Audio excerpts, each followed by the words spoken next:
Bonjour à toutes et à tous, j'espère que vous allez bien. Aujourd'hui, dans les découvreurs, on accueille Guillaume de Séquence Ops qui prépare les recrues à rentrer dans les forces spéciales.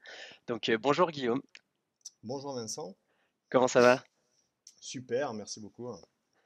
Eh ben écoute, on va pas perdre de temps, je vais te laisser un peu présenter ce que tu proposes et surtout l'idée de mentoring opérationnel qui, comme tu me le confiais, est quelque chose encore d'assez unique en termes de préparation. Ok, ça super. Alors déjà, donc j'interviens sur SequenceOps, hein, qui est une plateforme que j'ai créée avec Aurélien, qui est enfin, qui est chef d'une caserne de sapeurs-pompiers à Paris, et j'interviens aussi sur une plateforme qui s'appelle Force Spéciale Coaching. Donc j'aurai, je pense, la possibilité d'évoquer un petit peu ce que c'est tout à l'heure. Euh, alors déjà, concernant mon parcours, avant d'évoquer le mentoring, moi j'ai intégré l'armée, j'avais 18 ans. Voilà, j'étais dans le sport de haut niveau quand j'étais plus jeune, en athlétisme. Je faisais aussi du judo. Et donc j'ai intégré à 18 ans le 13e RDP et j'y suis resté pendant 13 ans. Pendant 13 ans, j'y étais en tant que préparateur physique. Euh, et donc, le régiment étant devenu un régiment des forces spéciales quelques temps après mon intégration, je me suis aussi adapté à cet environnement-là, qui est un environnement un peu particulier. Et à l'issue de ces 13 ans, avant de quitter cette unité, j'ai écrit un livre qui s'appelle CrossOps, qui est un manuel de préparation physique adapté aux unités opérationnelles, qui était un petit peu le retour de mon expérience pendant ces années-là. Et je pense que je pense, j'en suis certain d'ailleurs, je me suis épanoui grandement dans cette spécialité, mais j'étais tout de même frustré de ne pas être opérationnel, de ne pas être dans l'opérationnel, parce qu'on évolue dans ce milieu-là, on transmet dans ce milieu-là, mais on n'est pas légitime d'une certaine façon, parce qu'on n'est pas dans ce milieu qui est opérationnel. Donc, j'ai décidé de passer des concours en interne pour basculer donc dans les services spéciaux en tant qu'opérationnel pour aussi vivre de mon côté cette partie-là, chose que j'ai fait. Et donc, j'ai fait 10 ans dans les services spéciaux, ce qui m'a amené à 22 ans de carrière dans ce milieu-là, où, euh, où je me suis pleinement épanoui. Et je me suis posé la question, qu'est-ce que je fais? Est-ce que je continue, comme beaucoup, jusqu'à la fin, hein, d'une certaine façon, ou est-ce que j'arrête et je fais autre chose? Donc j'ai décidé d'arrêter. Et la question que je me suis un petit peu posée, forcément, hein, on se pose toujours cette question, c'est dans quel domaine je vais me réorienter? Et donc, je suis resté en fait dans les domaines que j'avais pratiqués pendant 20 ans, qui sont la formation, la transmission, hein, dans la partie préparation physique euh, liée à un milieu un peu particulier, et tout en me servant de l'expérience que j'ai pu avoir sur le côté opérationnel. Et donc, j'ai donc créé, euh, chose qui existe déjà. Le mentoring, c'est pas quelque chose de nouveau, hein, c'est quelque chose qu'on retrouve dans les entreprises, qu'on retrouve un peu partout. Mais j'ai un petit peu modifié ça dans le sens où je faisais du coaching. Et le coaching, bah, ça reste le coaching. D'une certaine façon, le coaching, on prépare quelqu'un physiquement, hein, puisque j'étais coach sportif, physiquement à un objectif. Sauf que pour rentrer dans ce type de milieu, qui sont les forces spéciales, les services spéciaux, les unités d'élite, ou même tout simplement le milieu militaire, hein, euh, eh bien, il y a beaucoup plus de choses à prendre en compte, hein, qui sont la préparation mentale, qui sont la transmission du retour d'expérience, qui sont la préparation à divers entretiens. Donc voilà, il y a beaucoup plus de choses. Et je me suis dit, eh bien, on va essayer de travailler sur tout ça et de transmettre tout ça de la meilleure des façons. Et donc, c'est un peu de cette façon-là que je transforme le mot coaching en mentoring. rapport ouais, au mentoring, j'ai l'impression que c'est l'intégration de cette préparation mentale, psychologique à cette période d'avant échéance. Et ce qui est incroyable quand on t'écoute, c'est que c'est une notoriété publique que ce type d'épreuve, alors évidemment, il faut être préparé physiquement, hein, c'est pas ce que je dis, mais c'est avant tout dans la tête. En tout cas, c'est la tête qui fait tenir, parce que physiquement, on finit par plus vite lâcher qu'au niveau du mental. Et finalement, il n'y avait pas vraiment d'offre, je le dis au sens noble du terme, par rapport à ce besoin des candidats, quoi. Bah, il y a beaucoup d'offres. Il y a beaucoup d'offres. Aujourd'hui, il y a beaucoup de concurrence, hein. C'est un business aujourd'hui. On retrouve sur les réseaux sociaux beaucoup de plateformes qui préparent les gens euh, pour ce milieu-là. Cependant, bah, il y a de tout, hein. Il faut savoir faire le tri. Et, euh, et quand on voit que beaucoup de jeunes aujourd'hui veulent faire ce métier-là, il faut savoir qu'il y a des centaines de jeunes qui se disent, par exemple, prenons l'exemple des forces spéciales, des centaines de jeunes qui, à peine sortis d'école, se disent je veux faire ce métier-là.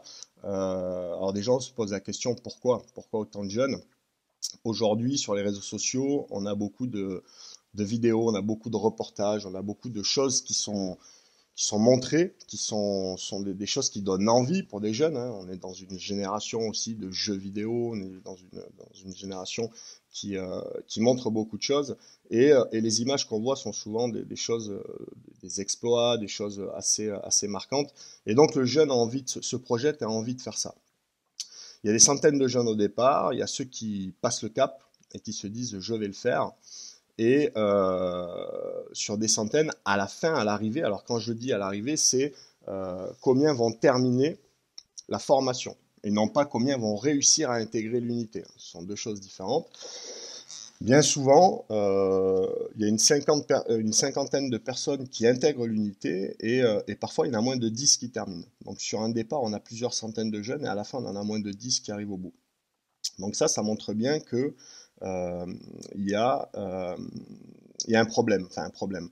Il y a beaucoup d'échecs. Donc la question que moi je me suis posée, par exemple, avec l'expérience notamment dans la formation au départ, c'est pourquoi autant d'échecs et à quoi sont dus ces échecs? Guillaume, Ces par rapport échecs, à en fait, ça, et oui. excuse-moi, ouais, je me permets juste de te couper pour bien comprendre.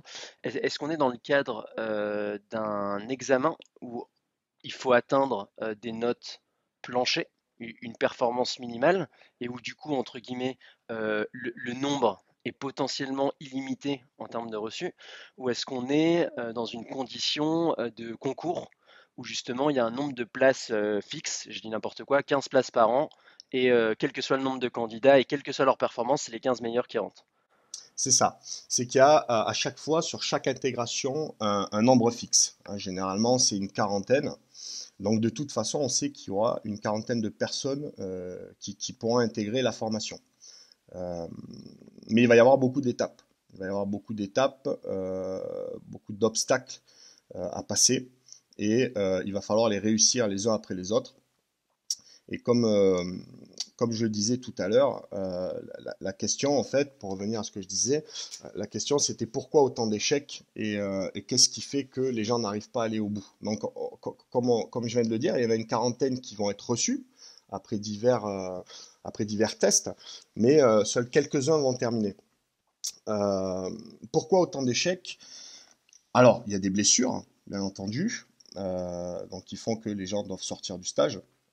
Il y a des gens qui n'ont pas la moyenne sur certains modules, hein, parce qu'il faut bien prendre en compte que ce type de formation, il y a beaucoup de théorique aussi, et du théorique qui est fait dans des situations qui sont bien différentes de ce qu'on peut retrouver quand on fait des études, hein, puisque quand on doit apprendre quelque chose dans un état de fatigue extrême, avec potentiellement parfois une pression un petit peu due à l'encadrement. On n'est pas du tout dans les conditions où on est à la maison tranquillement, où on sait que on a une semaine pour préparer un examen.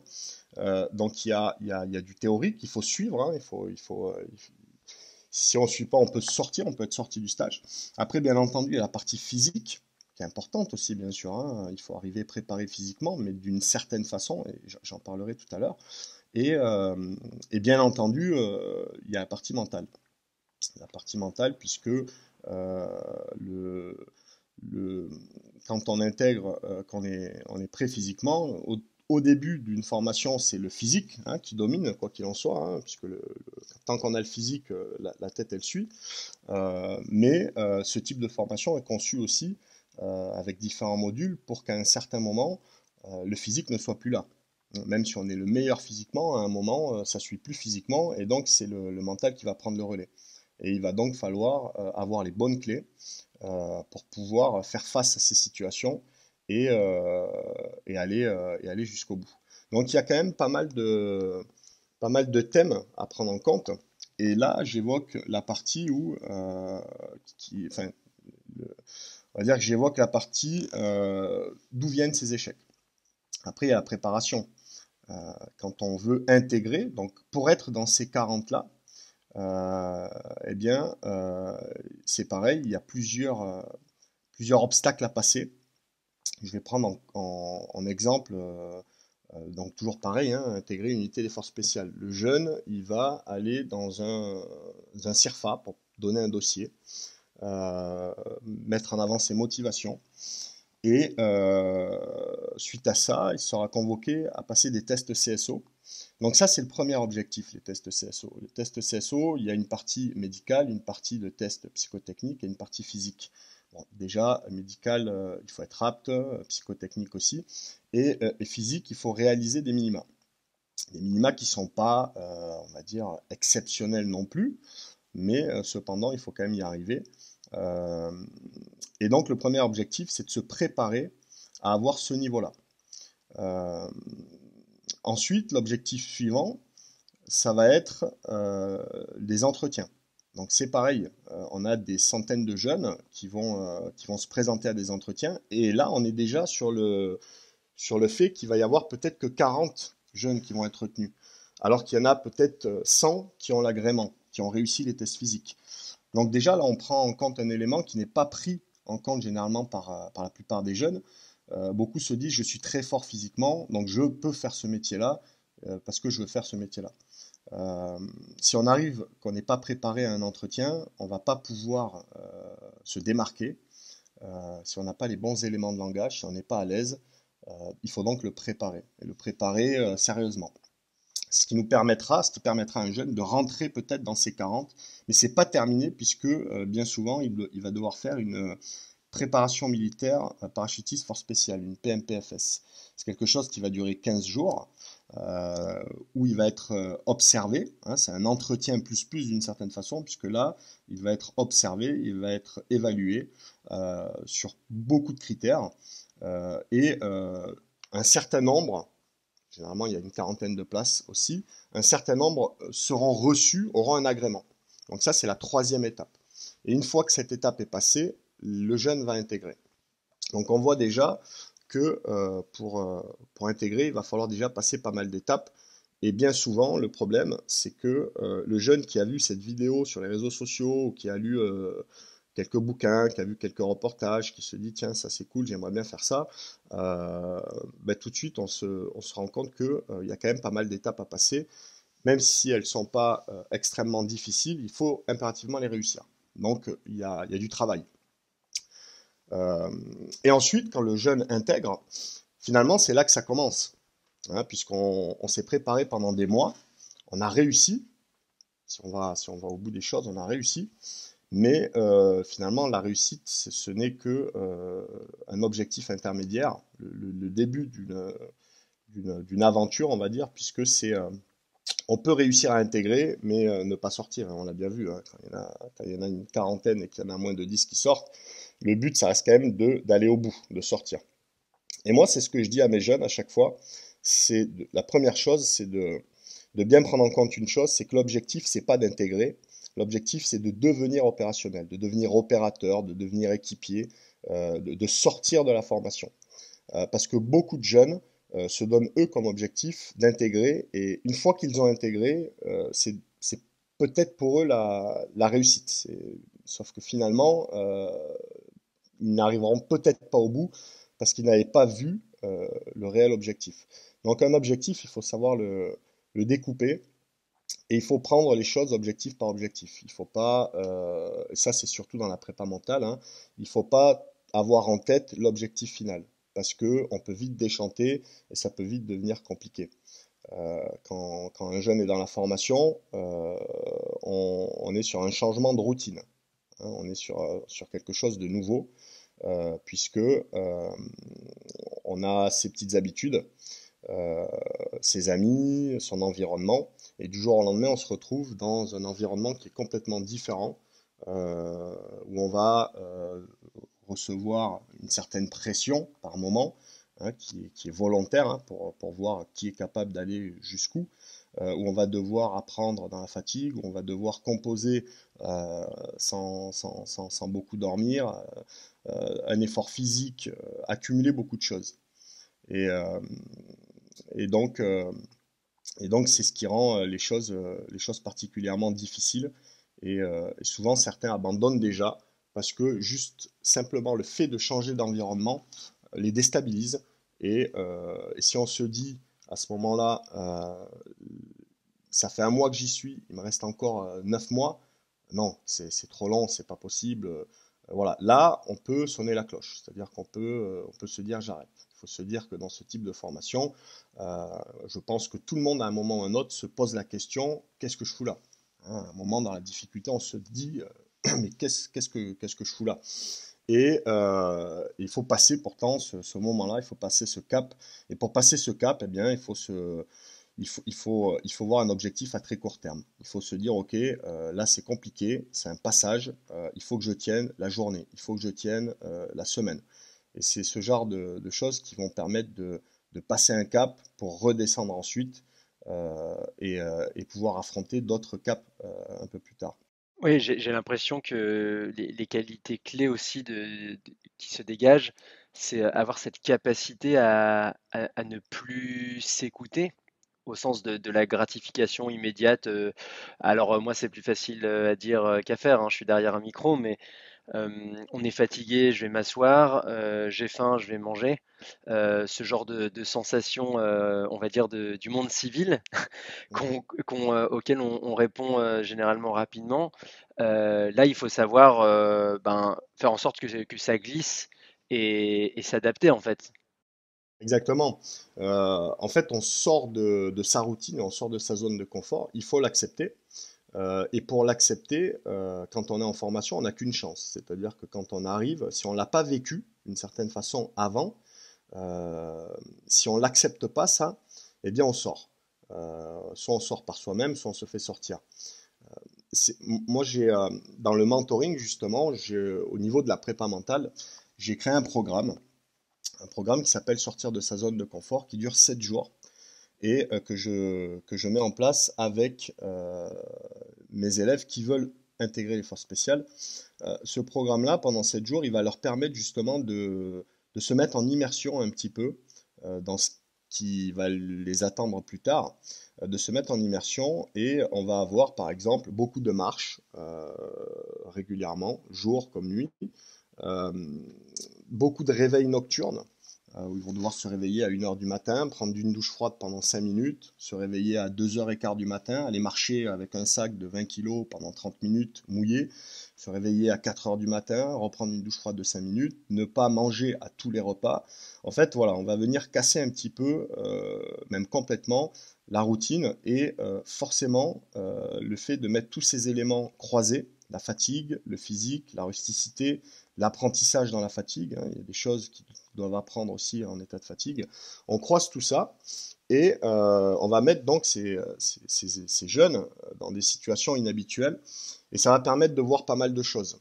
Ça va permettre déjà de voir où sont mes limites, de se rendre compte qu'on peut aller plus loin que ce qu'on pensait, de voir comment on réagit dans la fatigue, de voir comment on réagit physiquement quand on enchaîne des activités physiques dans la fatigue, de voir comment on va réagir quand on apprend quelque chose et qu'on est fatigué. Voilà, la fatigue, elle a quand même un rôle important, hein, et le but, c'est de se rendre compte un petit peu, se de se rapprocher presque de l'échec par moment et de se rendre compte un petit peu de comment je réagis dans cette situation-là. À partir de là, on va pouvoir en tirer des conclusions et se dire, voilà, tu as des difficultés dans tel domaine parce que pour telle et telle raison, et on va essayer de trouver un petit peu les solutions à ces problèmes. Ce qui fait que c'est une première phase qui permet de sortir de cette routine, de trouver des solutions, de se connaître un peu plus et d'arriver plus fort après. Quand on arrive sur une formation, contrairement à quelqu'un qui n'a jamais vécu ça, qui a toujours été dans un confort, on va dire, un confort personnel, chacun a une vie différente, chacun a un confort différent, mais pour certains, ça peut être déjà compliqué et source d'échec. Donc il faut vivre les choses, il faut essayer de vivre les choses intelligemment avant de se jeter dans la gueule du loup d'une certaine façon. Et le problème, c'est que on retrouve aujourd'hui beaucoup de choses, hein. On peut vivre les choses, ça peut être, il peut y avoir plein d'exemples différents. Il y a des choses, après c'est ma vision, hein, c'est ma pensée, mais il y a des choses qui ne sont pas bénéfiques. Se dire je vais faire un stage sur 24 heures de simulation de capture et d'interrogatoire, pour moi, il n'y a rien de bénéfique. C'est pas quelque chose qui va nous apporter sur le plan de l'apprentissage, de la mémorisation. Euh, il y a il y a beaucoup de points en fait qui vont pas être évoqués.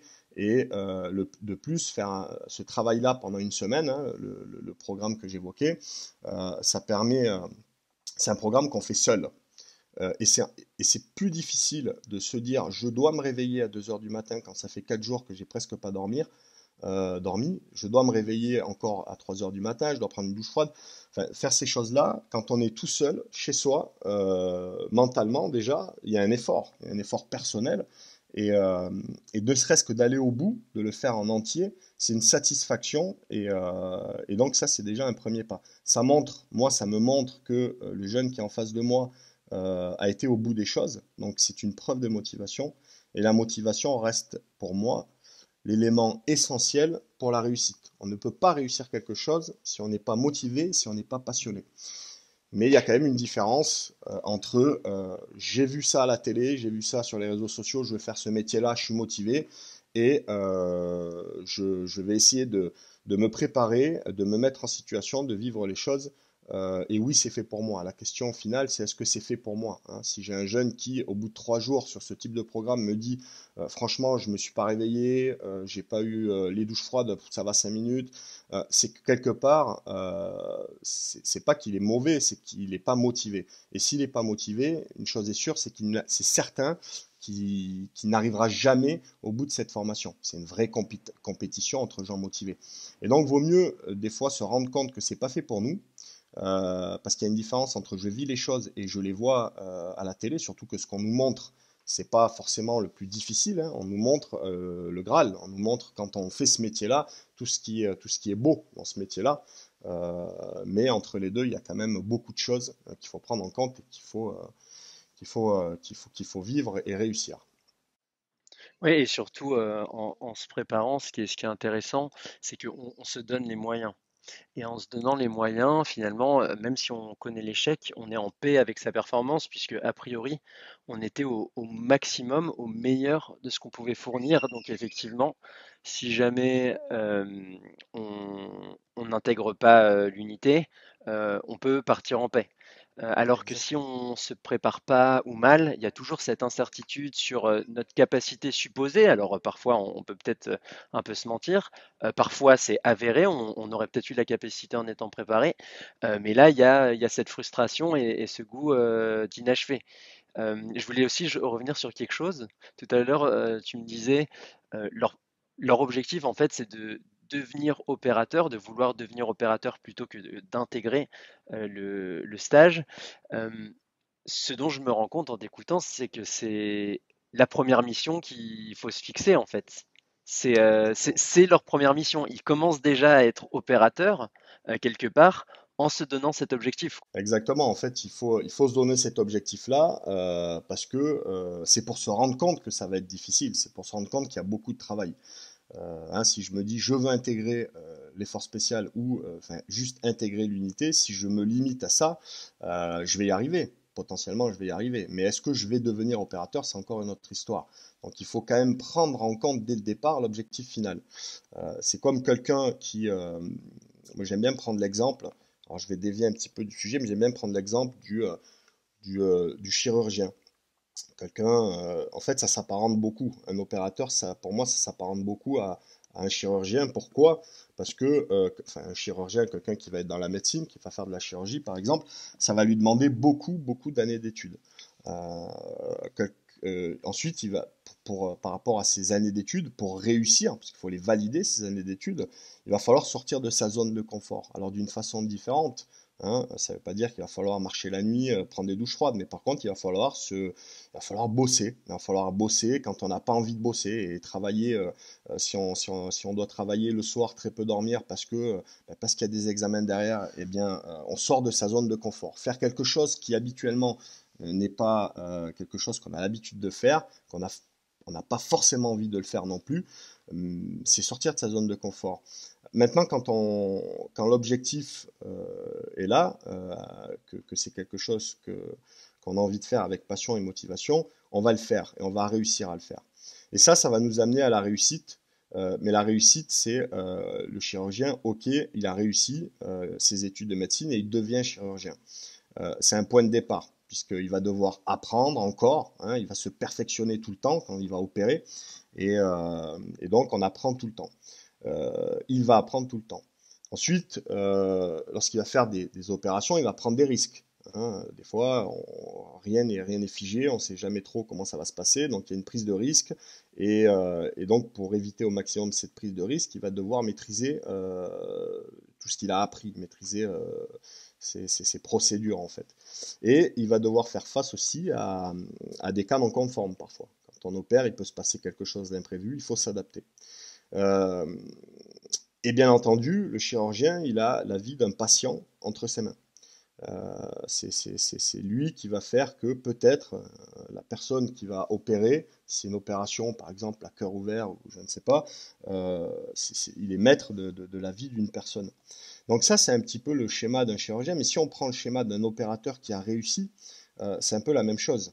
Il n'a pas plusieurs années d'études, mais il a une grosse préparation pour réussir. Il va devoir sortir de sa zone de confort lui aussi. Et s'il réussit, c'est pareil, c'est un point de départ. Il va devoir apprendre, se perfectionner tout le temps. Lorsqu'il va faire des opérations, lorsqu'il va faire des missions, il va prendre des risques. Il- Par rapport à ces risques-là, pour éviter, enfin, pour être au mieux possible, il va falloir qu'il maîtrise ce qu'il a appris au mieux possible, parce que lui aussi va devoir faire face à des cas non conformes. Et donc, pour faire face à un cas non conforme, il faut déjà maîtriser la base. Si on ne maîtrise pas la base, le cas non conforme, ça devient vite une catastrophe. Sauf que l'opérateur, lui, il ne va pas avoir la vie d'un patient entre ses mains. Il va peut-être avoir la vie d'un otage entre ses mains. Et en plus du chirurgien, lui va mettre sa vie peut-être en danger. Il va peut-être mettre la vie de ses équipiers en danger. S'il fait une erreur, c'est dans une équipe, quand on fait une erreur, c'est potentiellement la vie de ses camarades qu'on met en danger. Il va évoluer, lui, dans des conditions qui sont difficiles. Hein, ça peut être conditions climatiques, le terrain, enfin voilà, des conditions difficiles. Il va être loin de ses proches, de ses enfants, de sa famille. Et donc finalement, quand on compare les deux, le chirurgien et l'opérateur, on se rend compte que l'opérateur, c'est peut-être même plus compliqué. Pourtant, pour faire ce métier-là, on n'a pas besoin d'avoir un bac plus 5 pour faire ce métier-là. Et finalement, on fait un métier qui est tout aussi difficile, avec encore plus de contraintes, où on prend plus de risques. Et si on met les choses à part égale, qu'est-ce qui fait qu'on va réussir? C'est parce qu'on est passionné et parce qu'on est motivé. Et quand on est passionné, on va y mettre, on fait les choses où on y met de l'attention et du temps. Et en fait, l'attention et le temps, c'est ce qui permet d'arriver au bout de ses objectifs, de faire les choses avec beaucoup d'amour, en tout cas. Hein, quand on aime quelqu'un, on lui apporte de l'attention, on lui apporte du temps. Quand on apprend quelque chose, si on y met de l'attention et du temps, si on arrive à apprendre avec de l'attention et du temps, on y arrivera facilement. Si on apprend quelque chose qui ne nous intéresse pas, euh, on n'aura pas envie d'y mettre du temps et on n'aura pas d'attention dessus. Donc voilà, et c'est pour ça que je dis ça par exemple parce que moi quand j'ai quitté l'école, je me rappelle, alors j'étais pas un bon élève, enfin un très bon élève, j'étais pas un mauvais élève, j'étais un élève normal, hein, mais je me rappelle, j'avais 18 ans, je me rappelle qu'à une réunion parents-prof, un professeur disait à ma mère, quand j'avais fait mon vœu d'intégrer l'armée, professeur disait à ma mère, non, non, il faut surtout pas qu'il aille à l'armée. Alors j'étais en BEP vente, hein. C'était pas quelque chose qui me passionnait, mais il fallait faire quelque chose. Et il disait, il a de bonnes notes, il faut surtout pas qu'il aille à l'armée. Il faut qu'il continue, il faut qu'il passe son bac. Euh, Aujourd'hui, je me dis, heureusement que j'ai fait ce que je voulais faire, que j'ai fait ce que j'avais envie de faire. Et avec du recul, je me dis que ce métier-là, ben finalement, ce prof qui pensait que être militaire euh, ou être enfin, à l'époque, c'était pas les forces spéciales, mais être dans ce milieu-là, finalement, c'était peut-être une voie de secours. Eh bien, voilà, moi j'aimerais bien lui expliquer aujourd'hui à ce prof-là et lui mettre ses arguments en avant pour qu'il comprenne que ben ouais, ce métier-là, c'est aussi difficile, aussi ambitieux que de vouloir faire chirurgien. Voilà, c'est pour ça que je faisais cette comparaison, c'était pour expliquer un petit peu, et ça permet des fois de bien comprendre ce qu'est la difficulté pour faire ce métier, mais qu'avec avec de la passion et de la motivation, on peut tout faire finalement. Ouais, et là où le parallèle est intéressant entre ces deux métiers, c'est qu'effectivement la vie humaine est en jeu. Et tout à l'heure, tu utilisais le mot de maîtrise de compétences pour chacun des métiers, mais ce que j'y vois aussi, c'est finalement, et j'y réfléchissais, pour des métiers où la vie humaine est en jeu, c'est aussi la maîtrise de soi qui va Exactement. vraiment compter énormément. Et derrière la maîtrise de soi, il y a avant tout la connaissance de soi. Et on revient à tout ce que tu évoquais tout à l'heure par rapport aux préparations, aux stages d'intégration. Oui, il faut avoir testé ses limites, se connaître, connaître ses forces, ses faiblesses, et d'ailleurs les travailler derrière. Mais finalement, c'est un exercice qu'on est peu à faire. Et c'est assez intéressant en fait par rapport à ces métiers, même le type de profil en termes de personnes qui peuvent s'orienter, au-delà des compétences techniques pures et dures et tout l'apprentissage à effectuer, c'est qu'il y a peut-être aussi des personnalités voilà, qui sont peut-être plus orientées sur ces sujets qui s'épanouiraient sur ces métiers, quoi. Exactement. La maîtrise de soi, en fait, c'est le premier travail à faire. Et pour se maîtriser, il faut se connaître. Et pour se connaître, il faut se tester, il faut aller chercher au-delà de ses limites. Il faut sortir de encore une fois, de cette zone de confort. Et ça, c'est intéressant pour tout métier. C'est intéressant pour tout le monde. C'est pour ça qu'aujourd'hui, on le retrouve un petit peu à l'expliquer. On se retrouve à l'expliquer dans le milieu de l'entreprise. Euh, Moi, j'ai par exemple un élève qui, euh, qui n'est pas du tout dans le milieu militaire et qui, lui, a pour objectif l'ascension du Mont Blanc. Et du coup, le travail qu'on fait ensemble, eh bien, il pourrait très bien s'orienter vers un préparateur physique civil. Il a des programmes d'entraînement de guide de haute montagne, etc. Mais c'est quelqu'un qui déjà est très fort physiquement, a un très bon niveau physique, mais qui naturellement, lui, s'est dit, voilà, moi j'ai besoin de me mettre en situation euh, de sortir de ma zone de confort, mais je ne maîtrise pas ça. Je ne sais pas comment le faire, je ne sais pas de quelle façon le faire. J'ai besoin qu'on en parle, qu'on me l'explique. Et donc voilà.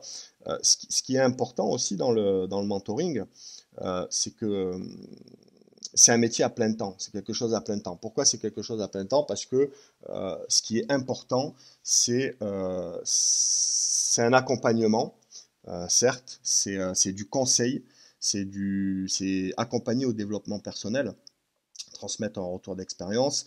Et il faut donner du temps, il faut connaître ses élèves. Ça, c'est important. Moi, je passe beaucoup de temps au téléphone avec chacun de mes élèves parce que ben, je dois les connaître, je dois savoir qui ils sont dans leur vie personnelle, quels sont les problèmes qu'ils vont rencontrer. Et naturellement, bien souvent, il y a un lien assez fort qui se crée avec beaucoup d'entre eux.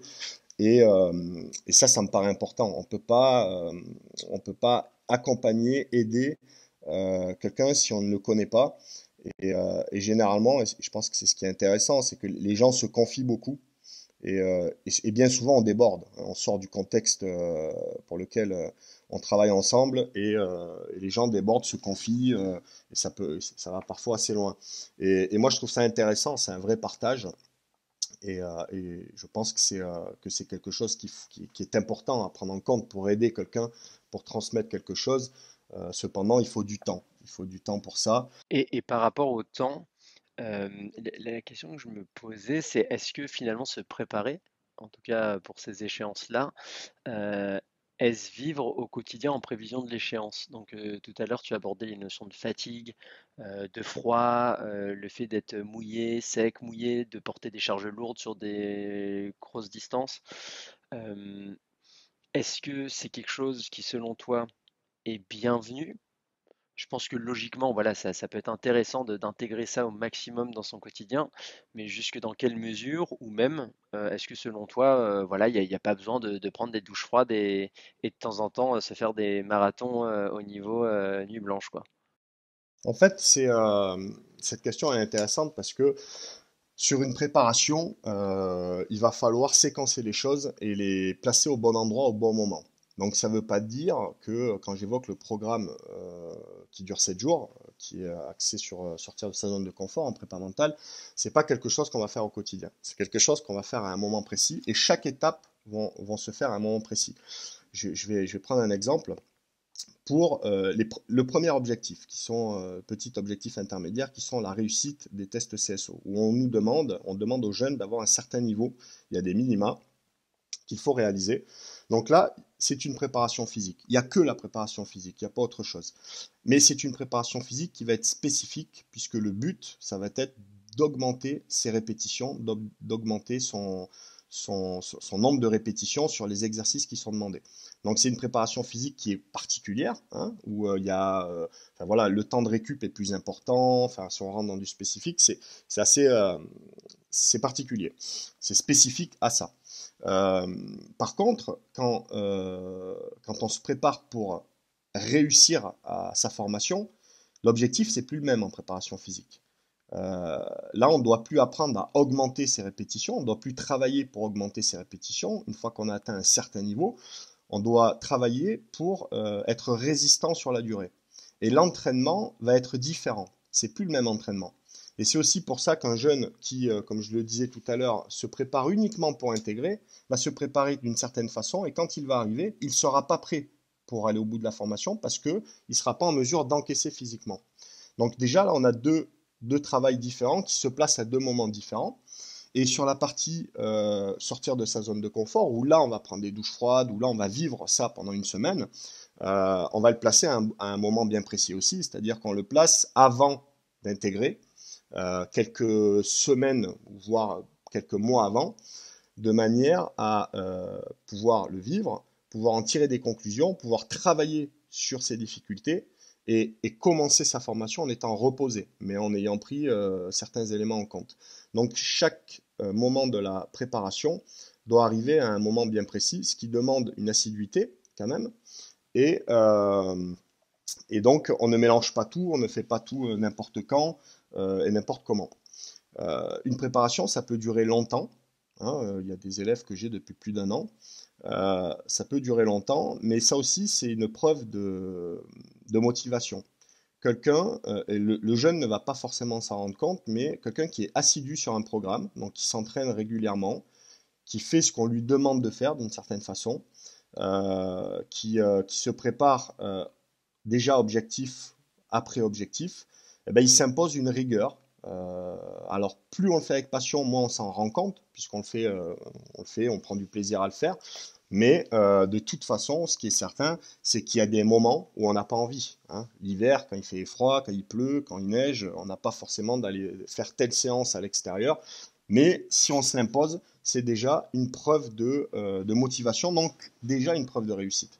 Ouais, et même Donc, pour tenir mentalement, parce que là, je réfléchis à ce que tu évoques, mais si par exemple, tu me formes pendant un week-end, C'est pas la même chose que si tu me formais pendant un an. Au-delà des compétences apprises, c'est que moi, le jour de l'échéance, au moment où, entre guillemets, je vais pas être loin de flancher, je pense que se raccrocher à un an de travail en amont ou se raccrocher à un week-end de travail en amont, ça n'a pas la même consistance comme bouée de sauvetage mental, on va dire. Exactement, et justement, ça va apporter plusieurs choses. C'est que le jour J, dans la difficulté, on va peut-être se dire, ça fait plus d'un an que je me prépare, je peux pas laisser tomber comme ça, je peux pas arrêter comme ça, j'ai trop investi pour. Donc c'est une aide, c'est une première chose. Ensuite, le fait de se préparer pendant un an, c'est inconsciemment se prendre des habitudes. Et quand on fait une formation qui va durer un an, qui va être difficile, d'une certaine façon, on est déjà habitué. On est habitué à faire des choses qu'on n'a pas forcément envie de faire à des moments bien précis. Donc c'est quelque chose qu'on a fait pendant plus d'un an finalement, hein, même si on avait. Alors quand je dis qu'on n'a pas forcément envie de faire, c'est voilà, quand j'évoque le fait d'aller courir quand il pleut ou d'aller faire un truc la nuit. Bon, bah, naturellement, c'est pas tout le monde qui a envie de le faire. Ouais, mais Mais finalement, quand c'est devenu une habitude, c'est là où on peut considérer qu'on a augmenté le périmètre de sa zone de confort. exactement. Je comparerais limite ça, alors la comparaison est peut-être un peu limite, mais euh, le brossage de dents, par exemple, Mhm. c'est pas une performance physique ou intellectuelle en soi, mais ça peut être pénible pour certains, voilà, la flemme de le faire, mais on se pose plus la question. Et en fait, le jogging, alors qu'il pleut, il fait un peu froid, alors on n'a pas forcément envie de le faire, mais on va le faire quasi comme un brossage de dents. C'est un peu pénible, ça me force de me bouger, mais en avant. Et en ayant augmenté cette zone de confort, finalement, on va avoir moins de choses à traiter quand on va vraiment être dans le bouillon, au lieu de devoir traiter, je dis n'importe quoi, 20 leviers à gérer. On en aura peut-être que 4 ou 5 qui seront les plus durs, qui demanderont de l'adaptation sur le moment, mais le reste, c'est fait, quoi. Là, ce que tu viens de dire, c'est intéressant parce que une préparation, elle sert à ça en fait. Quelqu'un qui va arriver préparé, il va avoir beaucoup d'atouts. Dans le mentoring, je fais de la préparation physique, je fais de la préparation mentale, je prépare les jeunes aux entretiens et je fais des webinaires régulièrement, une ou deux fois par mois, où je vais évoquer des sujets qui sont divers et variés, qui peuvent être la motivation, qui peuvent être l'échec, qui peuvent être sortir de sa zone de confort, la préparation physique opérationnelle, comment prendre soin de ses pieds, plein de sujets différents qui vont apporter une certaine culture physique, opérationnelle à, à ces jeunes. Et ça, plus une bonne préparation physique, plus une bonne préparation mentale, plus ben voilà, le tout, tout ça en fait, ça permet aux jeunes, quand il va se retrouver en formation, euh, il va recevoir beaucoup d'informations dans tous les sens, sur le plan physique, sur le plan théorique, sur le plan psychologique. Il va y avoir beaucoup de choses à traiter et plus on s'est préparé, plus on est prêt et plus on va pouvoir se concentrer sur l'essentiel.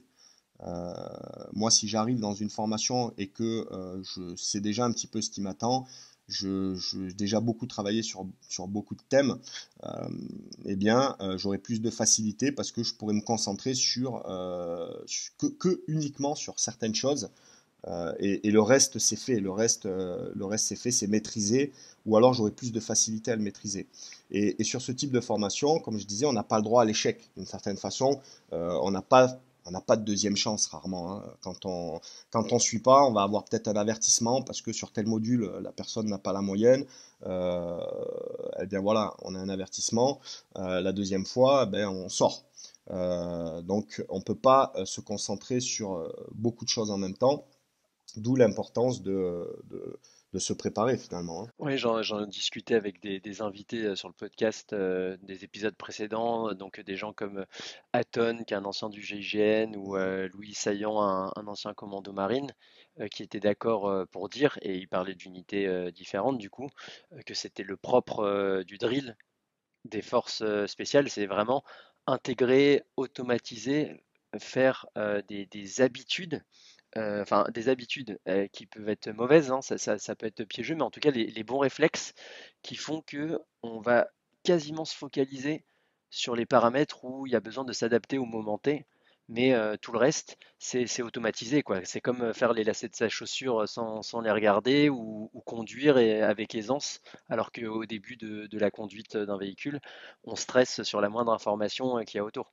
Ouais, exactement. Le drill, il est indispensable. Dans ce milieu-là, comme je pense dans beaucoup de milieux, le drill, c'est quelque chose d'indispensable. Il faut savoir prendre euh, les bonnes informations, savoir, c'est ce qu'on appelle les procédures, hein. Quand on prend quelqu'un, par exemple, qui est dans la protection rapprochée, euh, en équipe, hein, tu vas avoir trois individus, par exemple, qui ont la charge de protéger une personne. Euh, Ces individus-là, ils doivent maîtriser des procédures parfaitement.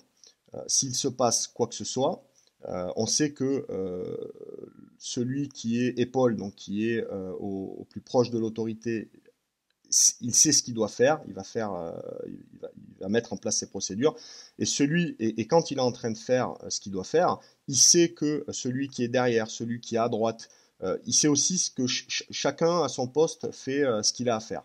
Et donc pour faire ce qu'on a à faire, pour le maîtriser, il faut le driller. Il faut pas se poser de questions. Déjà, chacun doit être compétent. On ne doit jamais se poser de questions. On doit savoir ce qu'on fait, on doit le faire sans réfléchir. Et pourquoi il faut le faire sans réfléchir, il faut le maîtriser, pourquoi il faut driller pour le maîtriser? Parce que le canon conforme, c'est quelque chose finalement de conforme, hein. Le canon conforme, il y en aura tout le temps du canon conforme. Tout ce qu'on apprend, c'est la base, et tout ce qui peut arriver, qui n'était pas prévu, pour y faire face, eh bien, on a très peu de temps pour réagir, très peu de temps pour réfléchir, et donc quand on doit réfléchir à quelque chose qui n'était pas prévu, pour limiter ce temps, si on n'a pas drillé, si on n'a pas les bases qui sont parfaitement connues, c'est échec, hein, parce qu'on ne peut pas réfléchir à une situation difficile si la base n'est pas maîtrisée. Donc plus on maîtrise les choses, on est capable de les faire les yeux fermés sans réfléchir, plus on va pouvoir se concentrer sur quelque chose de nouveau qui arrive, auquel il va falloir s'adapter. Donc en effet, le drill, c'est essentiel, et surtout on évolue dans un milieu où on travaille en équipe, et finalement on est responsable de soi-même, mais aussi des autres. Chacun est responsable, on est tous responsables les uns des autres. Dans une équipe, si vous avez 5 gars et qu'il y en a un qui va pas travailler comme il faudrait travailler, qui se laisse aller, qui va pas maîtriser ses procédures, donc qui va pas driller pour maîtriser ses procédures, il peut mettre le péril de la vie de ses camarades, enfin la vie de ses camarades en échec. Hmm. Puisque s'il fait une erreur, ben, c'est tout le monde qui peut tomber. Oui, Donc en fait, et ça fausse même l'idée de drill au sens où, vu que je sais ce que j'ai à faire, je sais ce que tu as à faire, donc moi je prends pour acquis que ce que tu as à faire, tu vas le faire.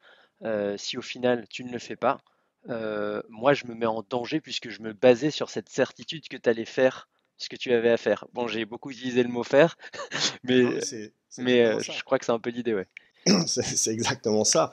Il y a le drill individuel et le drill collectif. Et pour faire du drill collectif, il faut que chacun maîtrise son drill individuel. Ouais, sa partition comme un orchestre ou un Exactement. ballet, quoi, que ce soit synchronisé.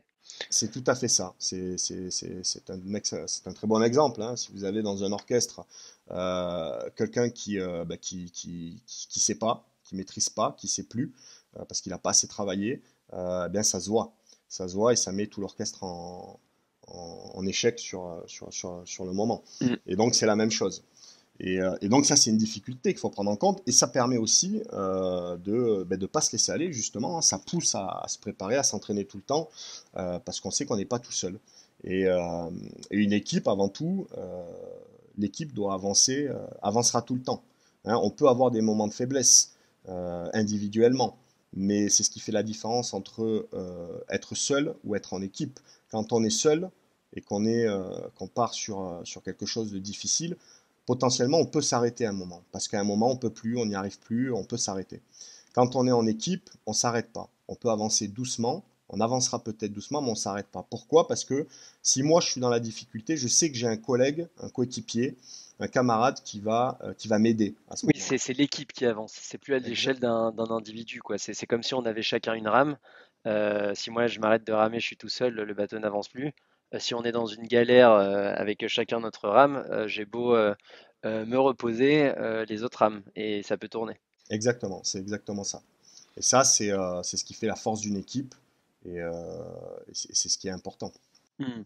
Et par rapport à cette notion d'équipe d'ailleurs, et puisqu'on parle de préparation à des tests, j'aurais aimé qu'on aborde la notion de concurrence au service de la cohésion. Je m'explique, c'est que du peu que je connais de ces stages et ces tests d'entrée, euh, et analyser, scruter le comportement vis-à-vis des autres, qui sont de potentiels futurs camarades, mais c'est aussi des concurrents.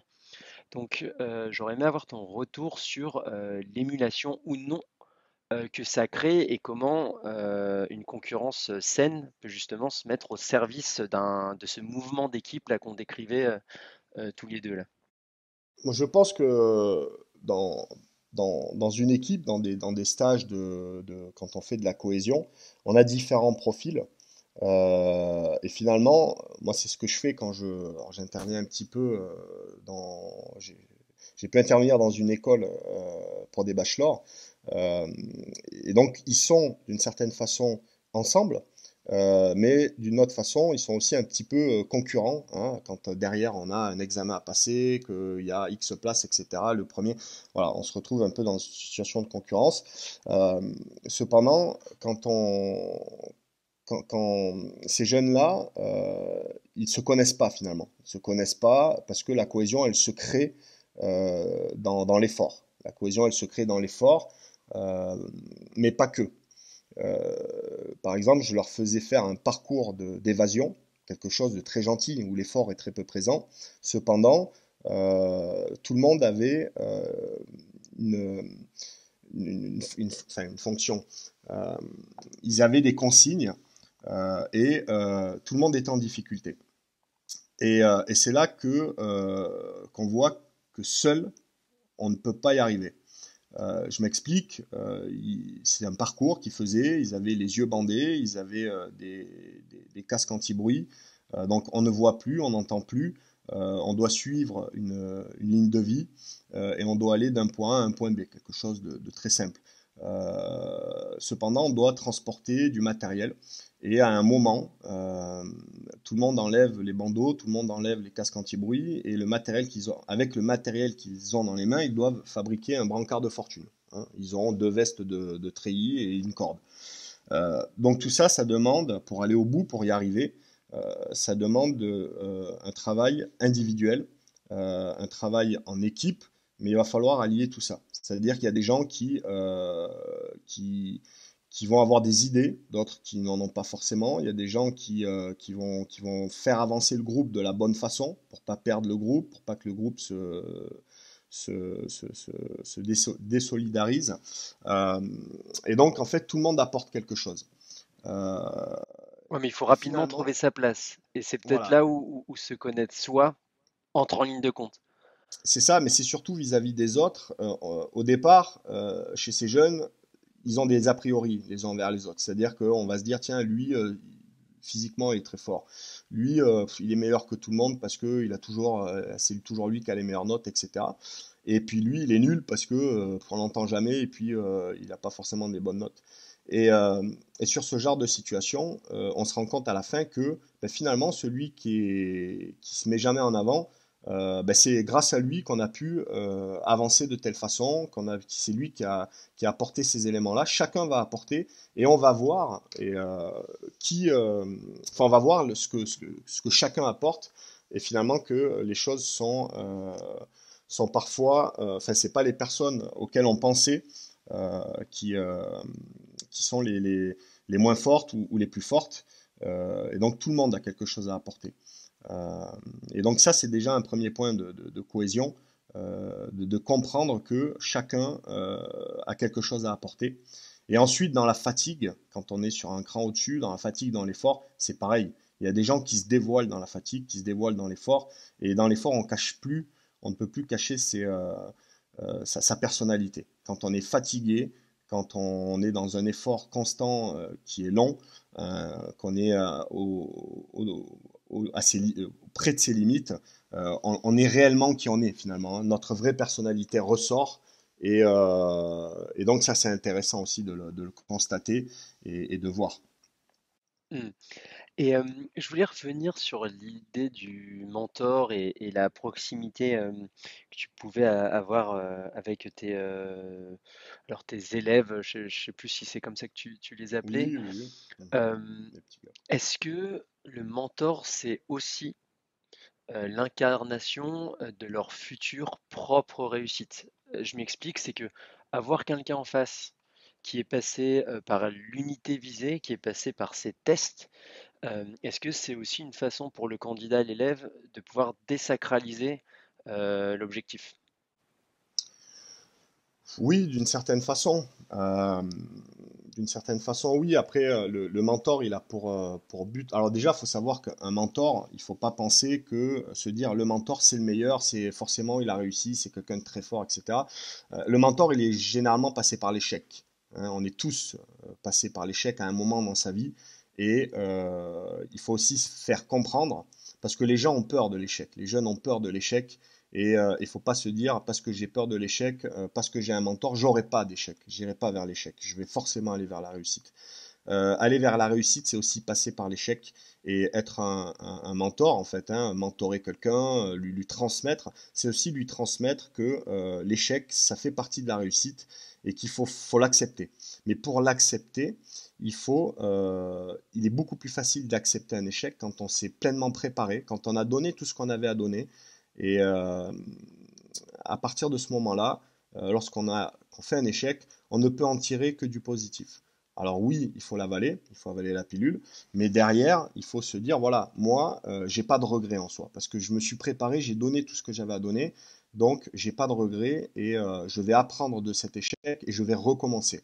Et ça, c'est important, ça, c'est quelque chose à transmettre euh, pour pouvoir avancer et continuer à avancer surtout. Ouais, bien sûr, et là tu parlais de recommencer.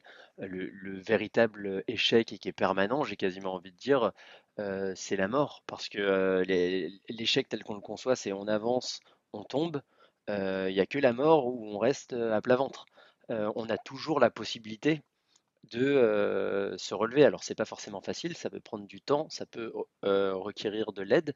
Mais finalement, à part la mort, le seul échec, c'est de s'arrêter et il n'y a pas de permanence, c'est de l'expérience, c'est des choses qu'on peut valoriser derrière. Par exemple, ben, j'arrive pas à rentrer dans telle unité spéciale, ben, peut-être que une année, 2 années plus tard, je vais me préparer autrement et je vais rentrer dans une autre où je vais m'orienter totalement vers autre chose et c'est ce qui me correspondra. Je repense à ce que te préconisait ton prof. Pour lui, c'était un échec. Au final, voilà, à ta hauteur et parce que tu voulais le faire, tu t'es parfaitement épanoui et c'était pas du tout un échec. C'est aussi souvent une histoire de point de vue, quoi. Oui, tout à fait. Après, il y a aussi l'échec, en fait, euh, ça reste un échec.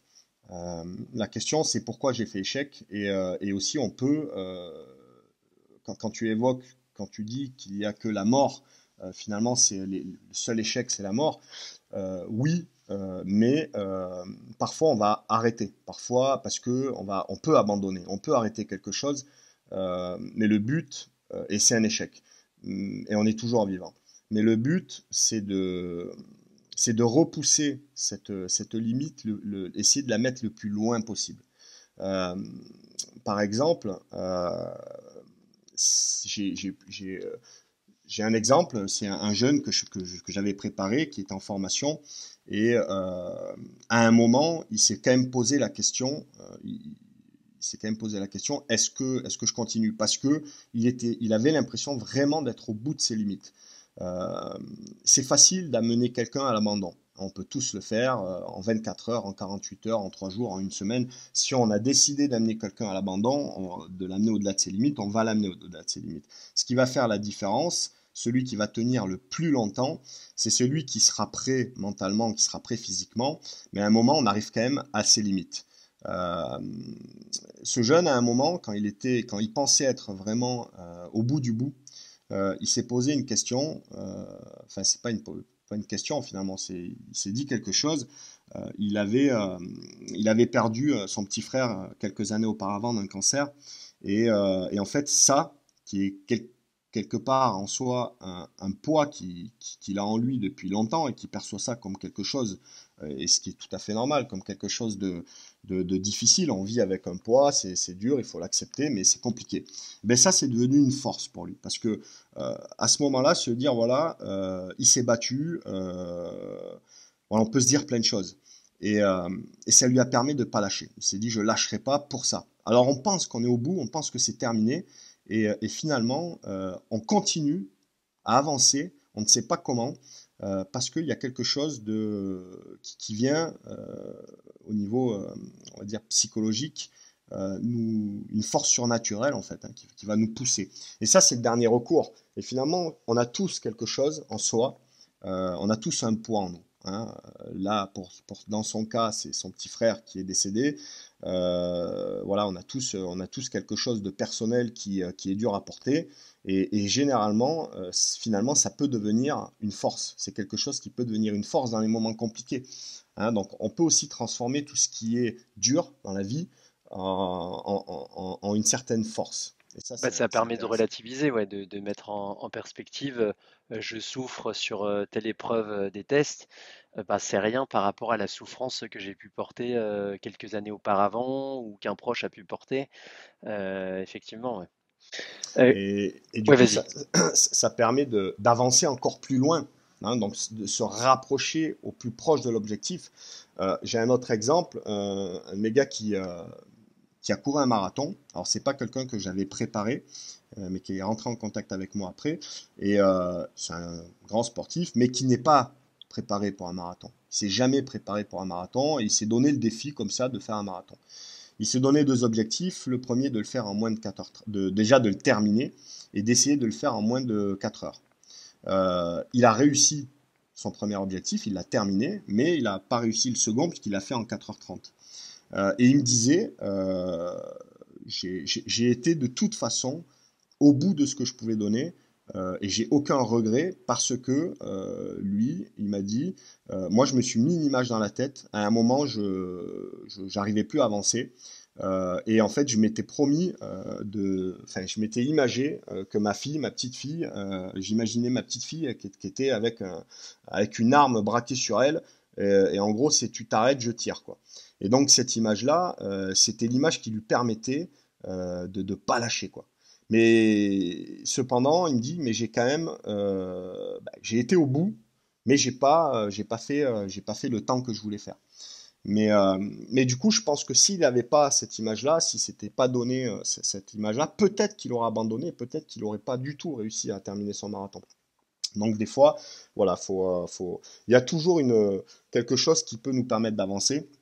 Mais pour ça, eh bien, il faut avant tout se donner les moyens et se préparer. Se préparer, c'est se préparer de la bonne façon, au bon moment, dans les bonnes conditions, être sur le chemin en fait, le plus court possible, mais rester sur ce chemin-là et pas dévier à droite, à gauche, sans savoir trop ce que je vais faire ou comment. Ça, c'est la première étape. Et puis la deuxième étape, eh bien, c'est faire face à la résilience en se donnant euh, enfin, voilà, de plusieurs façons, comme je l'ai évoqué un petit peu juste avant. Bah écoute, Guillaume, merci beaucoup. C'était hyper instructif et on sent la passion et le vécu derrière tout ce que tu nous as évoqué. Avant de terminer et te laisser la parole pour évoquer tes actualités ou tout ce que tu veux annoncer, euh, est-ce que tu aurais un livre à nous conseiller et également une citation à nous partager, pas forcément liée au sujet du jour? On t'écoute. Ouais, alors le livre que je vais évoquer, alors je vais en donner deux, bien entendu. Hein. Je vais bien sûr parler du dernier livre que j'ai écrit avec Aurélien qui s'appelle Séquence Ops, qui est un manuel de préparation physique aussi en immersion opérationnelle, donc qui aide d'une certaine façon à se préparer de la bonne façon. Voilà, bon, tout simplement, hein, rien d'exceptionnel, mais intéressant quand même, hein. Mais surtout parler d'un livre qui s'appelle Force spéciale et unité d'élite, donc qui est pour le coup un peu en thème, hein, avec ce qu'on s'est dit. Pourquoi ce livre il est intéressant? Alors non pas parce que j'y ai témoigné dedans, hein, aussi, mais pas que, mais c'est surtout, bien entendu, mais c'est surtout parce que, alors c'est un livre qui a été entrepris par Teddy Palassi, qui est un ancien commando marine. Et c'est enfin, quand il m'en a parlé, j'ai trouvé que l'idée était superbe, puisque ce sont des témoignages de plusieurs opérateurs. Donc, je ne sais plus exactement combien il y a de témoignages, mais vous avez quelqu'un du RAID, du GIGN, des commandos marines, du premier PIMA, enfin de toutes ces unités d'élite, hein, que ce soit police, gendarmerie ou unité des forces spéciales. Et ces témoignages, en fait, sont pas des témoignages qui vont raconter, où l'on raconte nos missions, où l'on raconte, voilà, c'est de vrais témoignages de vie qui montrent de sa plus tendre enfance comment on vivait, comment on était, dans quel environnement on était, et toute l'évolution pour arriver jusqu'à ce métier-là. Donc finalement, ça résume un peu tout ce qu'on s'est dit, et ça permet de montrer aux jeunes que, eh bien, il faut pas être champion du monde de tel ou tel domaine, et que tout le monde a sa chance, que tout le monde peut y arriver, que c'est une histoire de motivation et d'ambition. Et quand on veut faire quelque chose, on peut y arriver, que rien n'est facile, que l'échec est présent et qu'il faut l'accepter, qu'il faut le dépasser. Et donc voilà, c'est une belle école de la vie, j'ai envie de dire, pour faire ce métier-là. Donc c'est un livre qui marche très bien en plus. Et, euh, et franchement, je le conseille à tous les jeunes qui veulent, dans un premier temps, faire ce métier-là.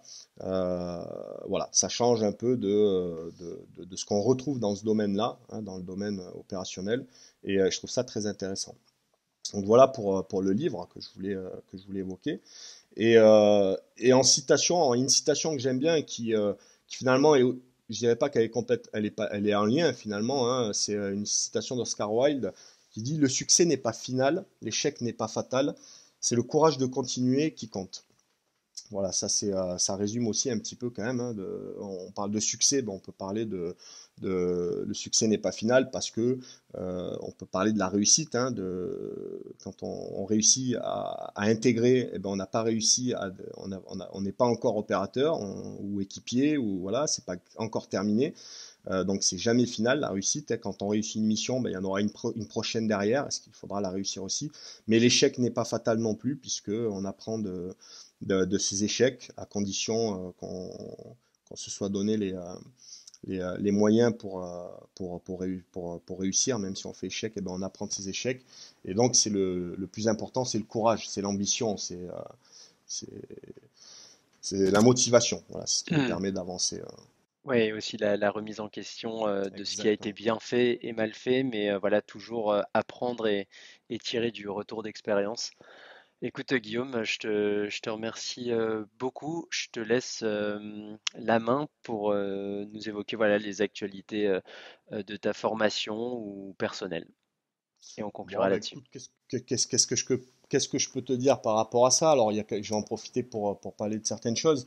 Euh, Bah, tout d'abord, je reviens sur Force Spéciale Coaching, puisque j'interviens sur cette plateforme aussi.